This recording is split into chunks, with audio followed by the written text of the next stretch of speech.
As I've stated repeatedly on the program, Donald Trump was 100% correct in his decision to pardon the January 6th defendants and prisoners. And I believe if you think otherwise, you simply haven't been paying attention. The mainstream media fed you a steady diet of lies. Remember the Brian Sicknick hoax?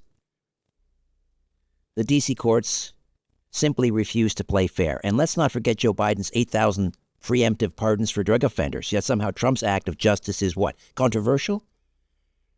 We're going to get into this right now with Viva Fry, popular YouTuber, Rumbler, host of the Viva and Barnes Law podcast. And you can join the Viva Barnes Law community at vivabarneslaw.locals.com. Viva, welcome back. How are you, my friend? Very good, Richard. Can you hear me? I can, yes. Amazing. I got a new mic. I got a new setup, so I'm still testing its reliability, and it's amazing. Richard, just today, I went to Enrique Tarrio's press conference in Miami. Enrique Tarrio was the member of the Proud Boys, yes, who was sent 22 years for, I'll put it in quotes, seditious conspiracy. A man who wasn't at the Capitol building on January 6th was sentenced to 22 years for seditious conspiracy. Joe Biggs, another member of the Proud Boys, I think 16 years. And he was let out. He had his life given back to him by Trump, and he gave a press conference. And it's absolutely wild to see these people. I met him for the first time in real life. I've been following his story for years. To meet them in real life, and you realize that we have been propagandized into hating the people who have been the most righteous from the beginning. And it's an amazing tactic that they've done. They ruin the good people because they themselves are the evil ones.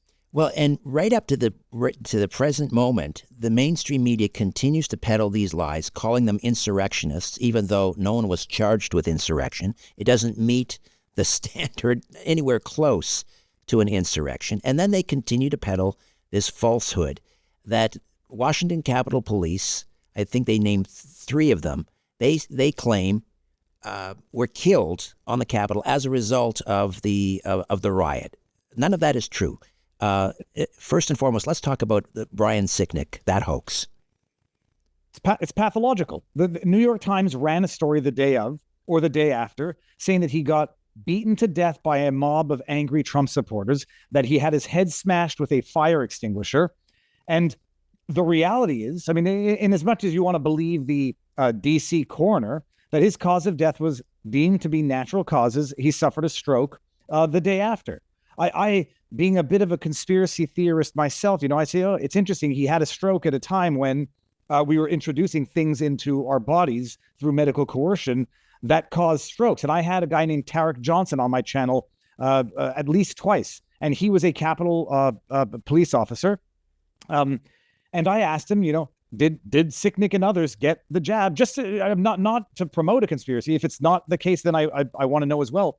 And he didn't have a definitive answer at the time. He said, it was not widely given out to people, but he doesn't know one way or the other. But Sicknick got in a confrontation and died the next day of a stroke. Whether people are going to say it's as a result of the physical stress of the confrontation, you can come to that conclusion. What you can't come to the conclusion of is that he was murdered by an angry group of Trump supporters. And that headline, if you go look online, New York Times still has that BS story published online to misinform people. And there's still members of Congress, members of the American government repeating that lie 3 years later.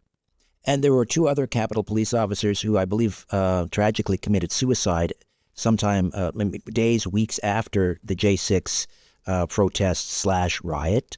And the media and the left tried to politicize that and say they committed suicide as a result of what transpired on that day. The families of these Capitol Police officers have basically said, stop politicizing this. They had underlying issues that predated J6. Now let's talk about yeah, go ahead. Because one important thing about that, when I had Tarek Johnson on as well, and I brought up the issue because there's a statistical anomaly of purported alleged officers that committed suicide, and I don't deny it. I asked him, and he made it clear that it's quite possible that a lot of these people were either being harassed by their superiors for raising certain questions, were being, having work-related issues, reprisals, because they were either complaining about the lack of support that they had, or that they were facing some sort of workforce backlash from their superiors that might have driven them there. So it's the idea that it was the trauma of the events of January 6th, in as bad as it was, I've seen hockey protests that get more violent than that. The idea that these officers started taking their own lives at these numbers because of the trauma of the protest of that day, to me, is very suspicious. And there's probably something else at play here. I'm not going to the next level conspiracy theories of what some people think, that they were not suicided, but they were suicided and didn't commit suicide. But even still, there's good reason to believe that a lot of these people faced backlash, reprisals at work for having raised certain issues, asked certain questions that might have resulted to their out of office stress in their life. Right. The only individuals who died were protesters. Ashley Babbitt, of course, unarmed U.S. Air Force veteran, shot. There's been no accountability there. She was shot by a Capitol Police officer. She was unarmed. She posed no threat. There was another protester who was basically bludgeoned to death with a tree branch by a Capitol Police officer. Someone else who had a heart attack. I believe a flash grenade exploded like inches from his face. He had a heart attack and died. Those are the victims. Ashley Babbitt was shot point blank. Now, in the first days of, when you're protesting, rioting, breaking windows, jumping through, attempting to jump through doors in a government building, you are increasing the likelihood that something bad happens to you. To be summarily executed, as Michael Byrd executed Ashley Babbitt, is not, the predictable outcomes of that type of messing around. Roseanne Boyland is the other woman who died, beaten by police, trampled, and they alleged that her death was a drug overdose, and they were confusing amphetamines with methamphetamines because allegedly she had ADHD and was taking legal medications, which they then, through subterfuge, confounded with illegal drugs to claim that she died of a drug overdose. Medical emergencies, yes, that tends to occur when people are subjected to flashbangs, rubber bullets, things like that. So yeah, and in as much as people think, or there was actual, and I'll put it in quotes, violence, bona fide violence, when police opened fire with rubber bullets, tear gas, concussive grenades to provoke a violent response from a crowd of agitated and righteously so protesters, they know exactly what they're doing. And there's good reason to believe that that was exactly what they wanted to provoke by way of response, so that this could be weaponized exactly how it had been weaponized for the 4+ years following that event. Now let's talk about the courts in this case in D.C., who are, pretty infamous for their clear political bias. One of the things that they did, they refused to grant J6 defendants a change of venue. Talk to me about that. It was a political persecution witch hunt from the get-go. When these judges in D.C. felt like they were the victims of the so-called insurrection, you can't have them adjudicate anything fairly. When you have, it's a jury of your peers, not a jury of your enemies.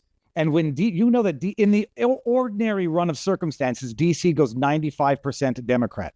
D.C. goes 90+% Hillary supporter. And now you have that D.C. jury pool judging, adjudicating the Proud Boys, people who they think were literally there to literally insurrect and overthrow the government without bringing a single firearm to do so. It was a jurisdictionally prejudiced, politically prejudiced pool from the get-go. They didn't have change of venues. Some of these judges, one judge, Judge Nichols, everyone thinks it's like some sort of saving grace that he was appointed by Donald Trump. These are D.C. swamp judges who are out there to protect themselves and their wonderful little fiefdom of D.C. And all of these defendants, you imagine being a Proud Boys member. Enrique Tarrio was talking about this today. They protest against drag queen story time. Can you imagine having a 2S LGBTQIA plus member of the jury and expect them to adjudicate on you fairly? Do you expect them to even understand what seditious conspiracy is? They went in rubber stamping, not just rubber stamping convictions. The sentences were so obscenely over the top, they could only be seen as deliberately punitive and politically punitive. And so there was no chance. None of them had a fair trial. None of them had a fair judge, had a fair jury. None of them had full disclosure. None of them had a full disclosure of evidence. There were Brady violations. And people think, well, they were found guilty by a jury of their peers. If you think that, you are just absolutely ignorant, and I'm putting it politely. Talk to us about not only the suppression of exculpatory evidence, but the destruction of exculpatory evidence. Yeah, the destruction I'd be less familiar with unless we're talking about the wonderful January 6th committee. Mm-hmm. But the concealment or non-disclosure of exculpatory evidence. You remember the lectern guy? I've become good friends with him, Adam Johnson, the guy who stole Nancy Pelosi's lectern. They had video, 4 minutes of video showing Adam Johnson picking up that lectern, giving a fake speech in the rotunda, leaving it there, and then going on his merry way. And they charged him with theft, knowing that he never had any intention to thieve or steal, that he didn't, in fact, or lost steal. And they don't release that information for years. They were withholding evidence from all of the defendants, even the so-called violent ones. And the bottom line is the process was tainted, period. It was a constitutionally invalid process. And if you want to frame a guilty person, well, you deserve to have that guilty person go free, because worse than having one guilty person go free is having a system that frames the innocent. As for the destruction of the evidence, you have that corrupt criminal kangaroo court January 6th committee, which is there only to serve themselves, falsify evidence, tamper with witnesses. Liz Cheney, having unsolicited communications with Hutchison, bypassing her attorney, which is both unethical and illegal. And then after their kangaroo sham of a court investigation that lasted years, where they had, highly edited video stuff that was literally produced to fit their narrative, they destroy the evidence after the committee's over. And then what happens after that? Joe Biden pardons the entire committee, the witnesses, the police officers who testify. This is outright criminality. And if anybody doesn't understand that by now, they're not paying attention, or they don't want to understand, because they cannot deal with the fact that they've been in the Matrix and believing a lie for the last 4 years. And now they've been pulled for the Matrix, but they want to stay stuck to that machine because it's easier to believe the lie. The warden in some of these prisons who are really dragging their feet in terms of releasing prisoners. What is the status? Have all of the prisoners been released? As far as I know, all of the prisoners who only had January 6 convictions or charges have been released. There's, I would think it's 3, and I don't remember all of their names. One guy, Jeremy Brown, who his charges technically are not related to January 6. He's an officer whistleblower who basically said that we knew something was going to happen as of December, and he got convicted on separate charges.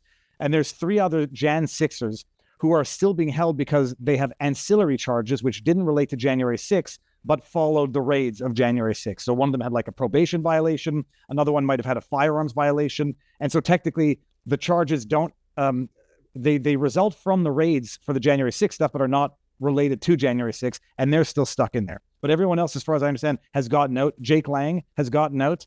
Enrique Tarrio got out. Joe Biggs got out. So, and they did drag their feet. It took them 2-3 days to process the release of these prisoners subsequent to the proclamation, the pardon from Donald Trump.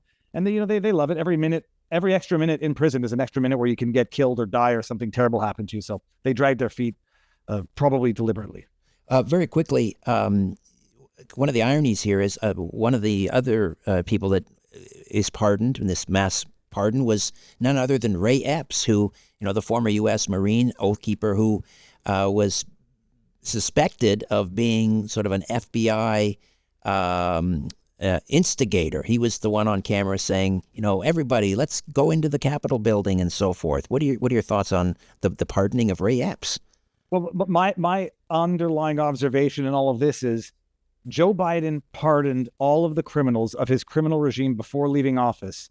And it was up to Donald Trump to pardon all of the victims of Joe Biden's criminal regime when he came into office. You imagine Ray Epps, a man who he was the instigator of this insurrection that never was, because it was a Fedsurrection, and he's either a Fed asset, a confidential human source, or whatever. That's my humble opinion. Ray Epps can sue me if he doesn't like it.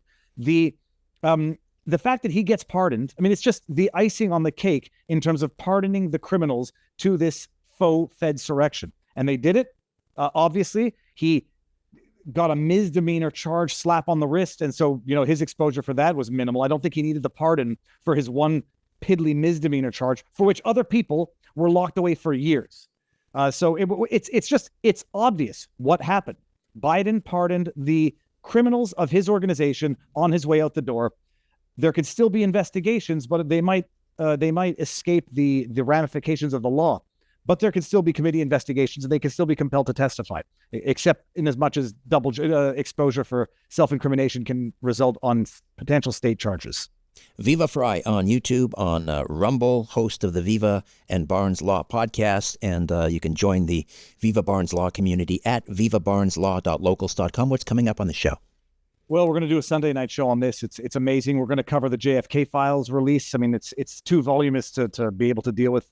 And from what I understand, AI can't actually even accurately summarize it because a lot of these things are PDFs that are unreadable. So we're going to talk about that, but it's day after day of winning as of Monday. The pardons, the executive orders. You get an adult who's come back, take charge, and turn a country around on a dime. That's what we're witnessing, and that's what we'll be talking about Sunday night at 6:00. Every day is Liberation Day. Viva, thank you so much, my friend. My pleasure. Thank you. Hey, this is Richard Syrett. Welcome to my YouTube channel. Don't forget to like and subscribe.